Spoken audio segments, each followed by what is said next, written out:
நீலகிரி மாவட்டம் கூடலூர் அருகே 3 புலிகள் உயிரிழந்து கண்டெடுக்கப்பட்டிருக்கிறது. முக்கிய செய்தியாக பார்த்துக் கொண்டிருக்கிறோம். கூடுதல் விவரங்களை செய்தியாளர் சுரேஷ்குமார் வழங்க கேட்கலாம். சுரேஷ்குமார், வணக்கம். தற்பொழுது புலிகள் உயிரிழப்பு தொடர்பாக வனத்துறையினருடைய தரப்பிலிருந்து என்ன சொல்லப்படுகிறது? விவரங்கள் என்ன? வணக்கம். நீலகிரி மாவட்டம் கூடலூர் அருகே உள்ளது கேரள மாநிலம் வயநாடு மாவட்டம். இந்த மாவட்டத்தில் தற்போது புலிகளின் நடமாட்டம் அதிகரித்துள்ளது. குறிப்பாக கடந்த மாதம் ஒரு பெண்ணை புலி தாக்கி கொன்ற நிலையில் அந்த புலியும் ஓரிரு நாட்களில் சடலமாக மீட்டனர். இந்த நிலையில் குறிச்சாட்டு எல்லைக்கு உட்பட்ட சாத்தூர் மையப்புள்ளி பகுதியில் தனியாருக்கு சொந்தமான காப்பி தோட்டத்தில் அழுகிய நிலையில் 2 புலிகள் இறந்து கிடந்தன. இதனைத் தொடர்ந்து அருகில் உள்ள வைத்திரி வனப்பகுதியில் ஒரு புலிக்குட்டியும் இறந்து கிடந்ததை வனத்துறையினர் கண்டிருந்தனர்.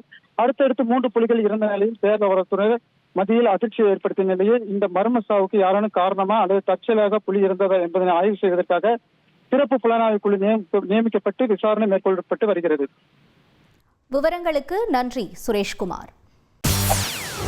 செய்திகளை உடனுக்குடன் தெரிந்து கொள்ள உடனே சப்ஸ்கிரைப் பண்ணுங்க.